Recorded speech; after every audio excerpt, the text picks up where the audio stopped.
Seorang wanita pergi berlibur ke Thailand, namun organ tubuhnya diambil sindikat perdagangan manusia. Turun dari pesawat, diincar agen properti berhati iblis. Pria itu berpura-pura sesama warga daerah, merekomendasikan hotel wisata harga miring. Karena pria itu dari Seoul, wanita itu percaya sesama orang sendiri takkan mencelakai, sehingga ia mempercayainya. Namun dia tidak tahu, sindikat perdagangan manusia di Thailand menargetkan orang Korea, karena di pasar gelap, konglomerat Korea bersedia membayar mahal untuk membeli organ.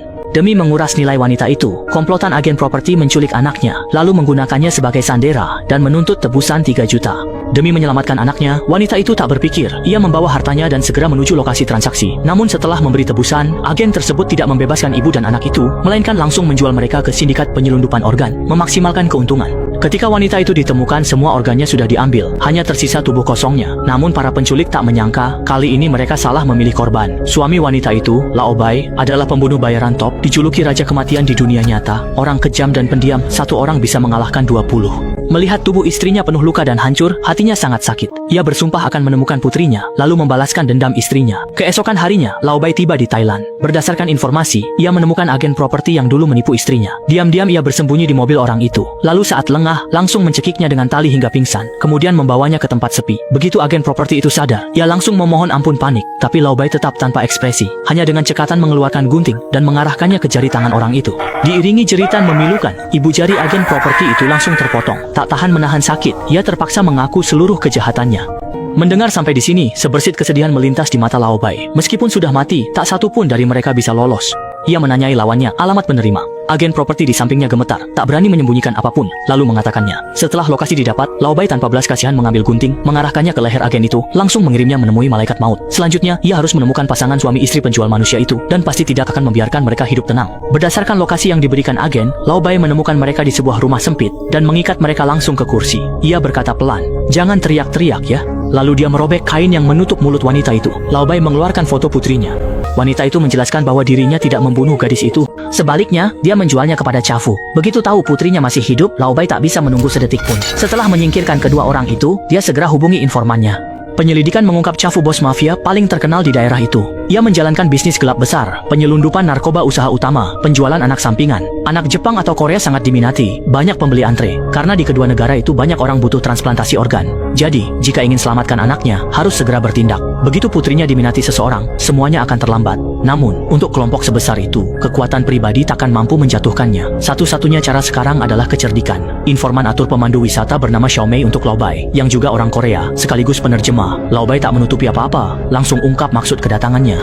Bagi Lao Bai, uang tak lebih penting dari anaknya. Setelah sepakat harga, Xiao Mei berikan ide pada Lao Bai. Mereka bisa pura-pura jadi pembeli. Dengan cara ini, mereka bisa menyusup tanpa kecurigaan. Kalau soal profesional, serahkan pada ahlinya. Xiao Mei memang punya kemampuan. Dengan bantuannya, geng itu segera menghubungi mereka. Keduanya berhasil menyamar sebagai pembeli dan menyusup ke markas kecil geng tersebut. Penjaga wanita Parubaya memberitahu memilih siapa saja, dan hari itu juga ganti. Namun, saat wanita itu membuka pintu, semua orang menyaksikan pemandangan memilukan. Banyak anak kurus dikurung di ruangan sempit itu. Ketika melihat ada orang masuk, mereka hanya bisa meringkuk ketakutan. Lao Bai pun berkeliling memeriksa, namun tidak menemukan putrinya.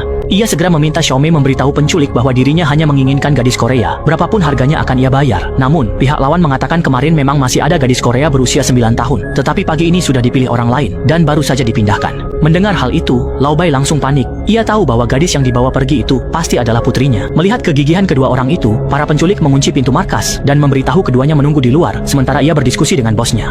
Lao Bai berpikir-pikir, tetap merasa tidak tenang. Bagaimana jika putrinya dalam bahaya? Ia tak bisa menunggu sedetik pun, marah berjalan ke markas, menendang pintu, lalu mengeluarkan foto putrinya dan bertanya pada anak-anak apakah mereka pernah melihatnya. Untungnya, ada seorang anak laki-laki teman baiknya. Lao Bai membuka baju anak laki-laki itu, bekas luka mengerikan terlihat. Ia menahan amarahnya, bertanya kepada anak laki-laki itu di mana lokasi operasi. Lao Bai tahu bertanya pada anak takkan dapat informasi. Melihat malangnya mereka, ia tak tega, lalu bersiap meminta Xiao Mei membawa anak-anak lari. Namun tepat saat itu, beberapa preman datang mendekat. Melihat pintu dibuka, para preman itu sangat marah dan hendak menarik pelatuk. Tak disangka, detik berikutnya Lao Bai bertindak cepat dan bersih. Dalam sekejap ia berhasil menyingkirkan semua preman itu.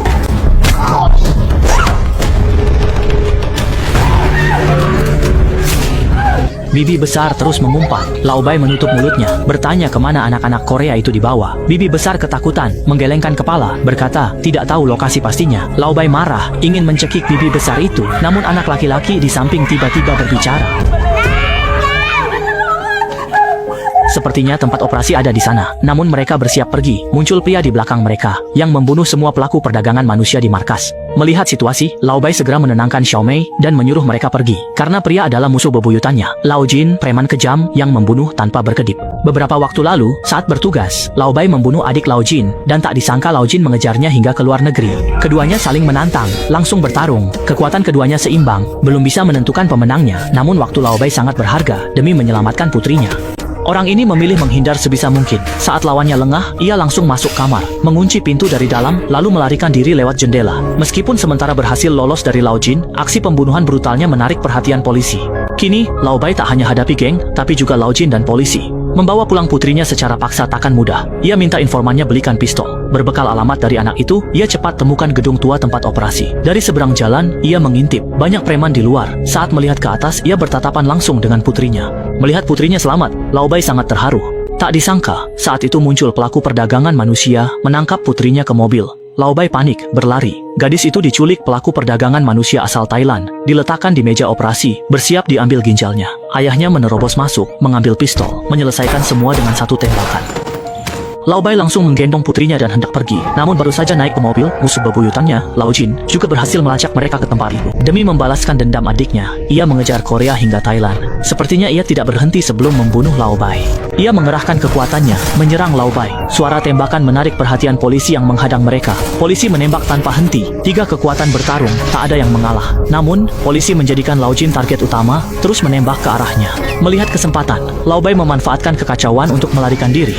Ia tahu tujuan Lao Jin kali ini membunuhnya. Orang itu takkan berhenti sebelum mencapai tujuannya. Demi keselamatan putrinya, ia harus siapkan semua jalan keluar. Jika terjadi sesuatu padanya, di negara ini, orang paling ia percayai adalah Xiao Mei. Meskipun penakut, untungnya ia sangat setia dan bisa dipercaya. Ia pun menelepon Xiao Mei, mengatur semua jalan keluar untuk putrinya. Setelah itu, ia juga menghubungi bos penyelundup. Besok sore pukul 5, kapal mereka berangkat ke Korea Selatan. Selama mereka bisa mengejar kapal itu, mereka bisa melarikan diri. Namun, kenyataannya jauh dari sesederhana itu. Tepat ketika ia mengambil tiket kapal dan kembali ke penginapan, sebuah kejadian tak terduga pun terjadi. Begitu Lao Bai sampai di depan lift, sekelompok orang langsung berhamburan keluar dari dalam.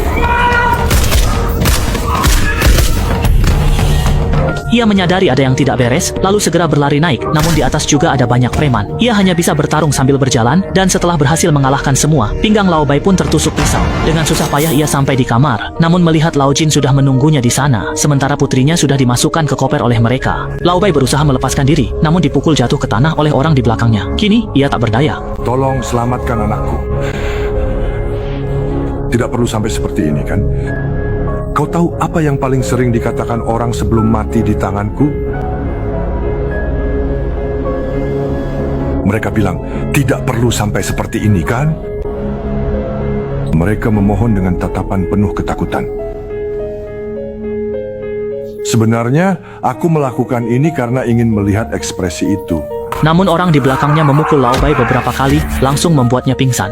Lao Jin tahu dirinya sendirian bukan tandingan Lao Bai, jadi dia mencari bos geng lokal dan memutuskan bekerja sama dengannya demi membunuh musuh bersama. Lao Bai telah menghancurkan 2 markas mereka, dan bos geng itu ingin membunuhnya, jadi keduanya sepakat dan menjadi sekutu. Dengan bantuan bos geng, mereka memiliki petarung pilihan dan informasi lebih cepat. Melihat Lao Bai tak bergerak, mereka mengenakan penutup kepala, bersiap membunuh dan memotong-motong tubuhnya.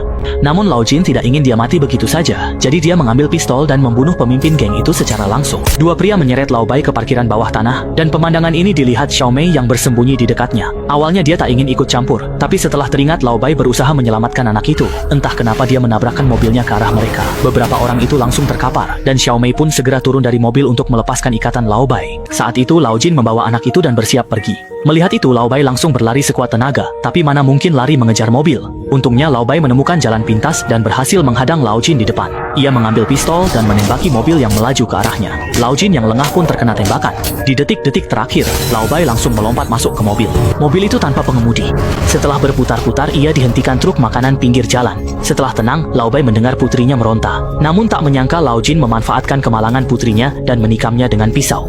Melihat tak bisa kalahkan lawan, Lao Bai habiskan sisa tenaganya sentuh granat. Mobil meledak seketika. Di saat kritis, Lao Bai lindungi koper dengan tubuhnya. Setelah stabil, ia segera periksa kondisi putrinya. Untungnya tak ada masalah serius. Saat itu, Xiao Mei datang, langsung menitipkan putrinya. Lao Jin memanfaatkan kesempatan itu untuk menusuk. Melihat putrinya menjauh, Lao Bai tahu ini kali terakhir ia bisa melindunginya.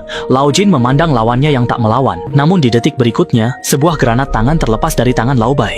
Bahkan jika harus mati, ia tetap ingin memastikan keselamatan putrinya. Selama Lao Jin belum mati, putrinya tidak akan pernah benar-benar aman.